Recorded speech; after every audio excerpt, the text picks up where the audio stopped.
Okay, Manny, what's your first lesson? Just want to start with how to hold the guitar. This is going to be a little different when you get home on your electric, but the same things will be true. What happens with having a strap is it just chills here, exactly like we'd want it. What happens when we're sitting, which is mostly how we play when we're just at rest, is the way the guitar looks, and you'll remember this from the lesson, is like if we put it in the middle, it falls down like that, and then it feels like we have to hold it up over there. So what we're going for is where it's kind of just chilling like that, and then we can, get more out in front of it. So, and here's how far it's tilted in which direction. You're prone to a little too much this, which is so that you can see your hands.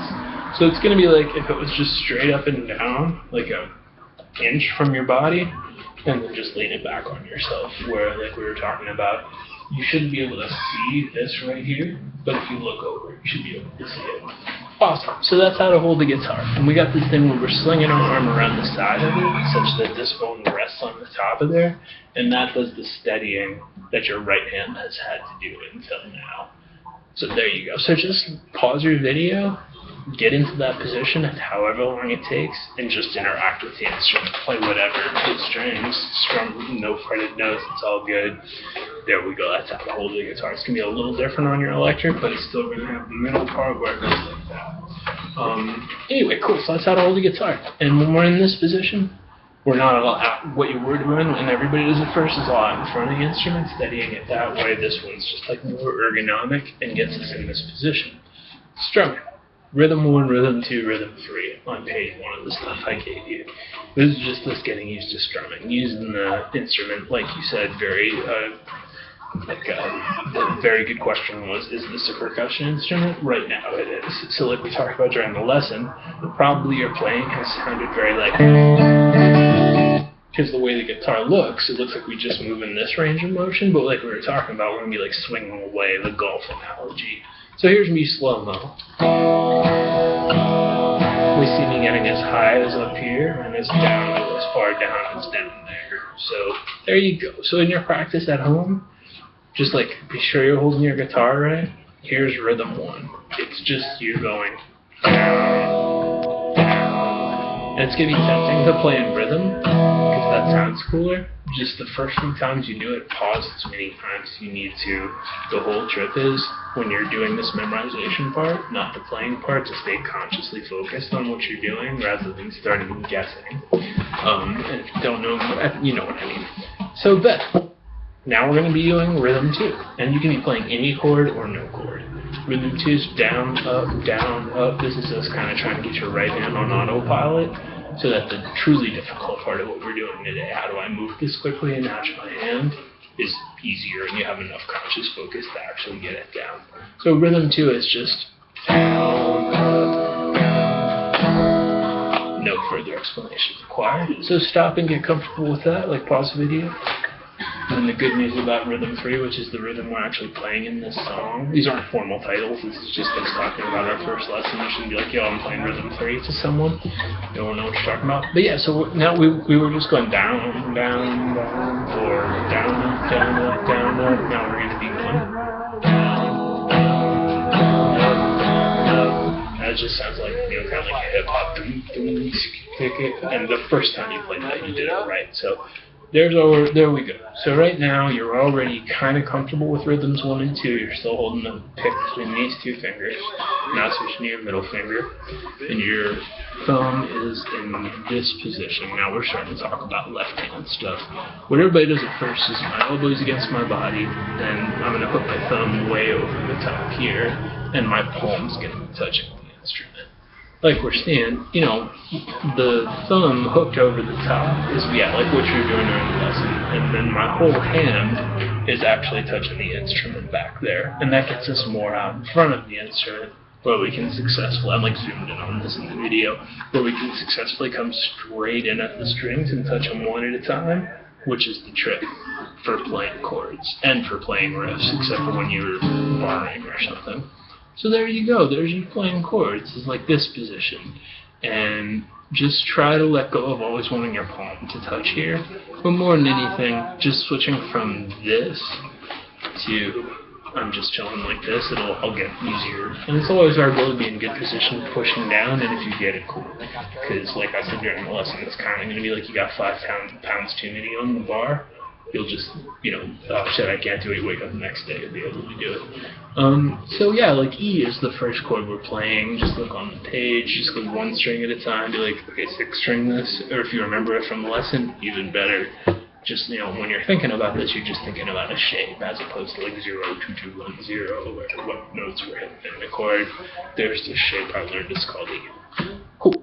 And now you're going to just sit on E, or whatever chord you like, and just get good at the strumming pattern, just going down, down, down, up, down, up. Basically same thing we were doing, just specifying sitting on E. Cool. Now we're going to simulate like the first change that happens in the song. Our song goes 3 times through E, and then 1 time through E. That's going to be like first time, second time, third time. So what I'd love you to do right now in your practice is stop and just work on doing that once and then pausing and resetting. Again, you're already going to be good at the rhythm. You're already going to have worked on the chord change. It'll be a lot easier than it feels right now. And the thing to be really mindful of is that we want this nice clean sound, not the how everybody plays at first. Cool. So let's pretend now that the song starts right after that on the bottom line of your song where it says A7, or the second from bottom. So that's this other chord shape you learned, and I'm just going to like quarterback you through actually doing that chord change. So at this point in the song, you'll be playing E7, right? Your first finger is going to do nothing. Your middle finger is going to move down towards the ground 1 string. And while I was like towards the ground, you seem to go this direction. I mean, which is what I totally see what you mean, but like, yeah, I mean like same fret down 1. Then your ring finger, as opposed to being on the very next string down, is going to be on the string right under it. This is my next student, but I can just finish up for a second. Regular, we'll finish it up. Hey Chris. Yeah. Okay, thanks buddy. Alright, cool. So, what I mean by when the song starts here is like what's going to be really tempting is start at the very beginning and play the whole thing. But we've already programmed you to do the shit on the first 2 lines. So now you're going to pretend the song starts here, so you can like just zoom in on the chord change. But I was just in the middle of saying, what it says on your tablature is like 0, 0, 2, 0, 2, 0. What you're actually going to be thinking about is like, I'm going to move my middle finger down, and then my ring finger is going to come in and do this thing. Where I was saying when the doorbell rings, it's not on the string right under it, but 1 string in between them. You'll probably remember how that felt from the lesson. And they're both at the 2nd fret. So it was like I was doing this, then this finger moved down, and this finger came in. So just before you try doing the other stuff, just kind of do this test to see what's working and what isn't. You're probably going to find yourself running into the strings that more than the finger strength thing, it's going to be that you kind of have bigger fingers. And now that you've got your nails cut, you can do a better job of coming straight in at the strings like we talked about. So just kind of get in good position, and then just play like, the 3rd line in the song, which just is...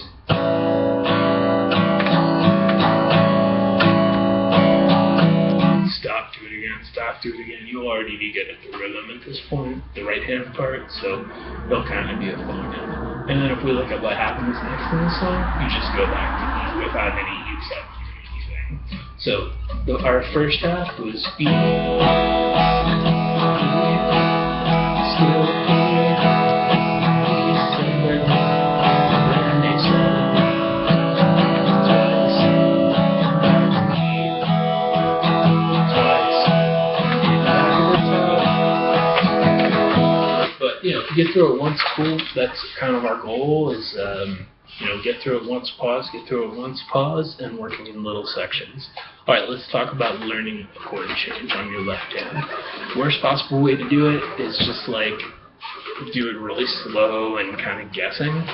When you're learning this first chord change, you need to just pause this video and have a terribly unpleasant 10 minutes of your life going, okay, this one here, going back and forth. And that's just like how life is. Just go directly at the hard thing, and it's easier than like finding a workaround.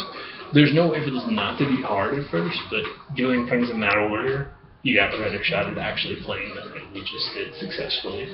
So I'm going to send you this, and any other messing around, playing other chords, trying slightly different strumming patterns, go nuts. This was just the means to get you interacting with the guitar, holding it correctly. You can do something that with two chords that are very central to the blues and like classic rock type playing.